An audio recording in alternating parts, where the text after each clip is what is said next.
রবিবার আগরতলা রবীন্দ্র শতবার্ষিকী ভবনের আম্রকুঞ্জে আগরতলা সরকারি মেডিকেল কলেজ এবং জিবি হাসপাতাল উদযাপন করে 15তম ইন্ডিয়ান অর্গান ডোনেশন দিবস। রাজ্যের স্বাস্থ্যমন্ত্রী তথা মুখ্যমন্ত্রী অধ্যাপক ডক্টর মানিক সাহা রবিবার সন্ধ্যায় এই অনুষ্ঠানটি আনুষ্ঠানিকভাবে সূচনা করেন।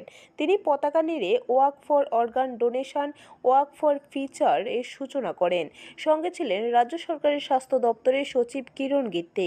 মেডিকেল পড়ুয়াদের পাশাপাশি বেসরকারি নিরাপত্তা রক্ষীরাও ছিলেন এই অনুষ্ঠানে। বক্তব্য রাখতে গিয়ে রাজ্যের মুখ্যমন্ত্রী অধ্যাপক ডক্টর মানিক সাহা বলেন, অঙ্গদান একটা মহৎ ভাবনা। মুখ্যমন্ত্রী বলেন, রক্তদানে যেরকম সমস্যা হয় না, ঠিক তেমনি অঙ্গদানেও সমস্যা হয় না। 2023 সাল বক্তৃতা বলেছেন যে state organ and tissue transplant এই অর্গানাইজেশন আমাদের জিবি হসপিটালে সেটা স্থাপন করা হয়েছে এবং এই বিষয়ে স্কুল, কলেজ এবং কমিউনিটি যারা কমিউনিটির ডিফারেন্ট কমিউনিটিতে আছে তাদেরকেও অ্যাওয়ারনেসের প্রোগ্রাম ওনারা করেছে।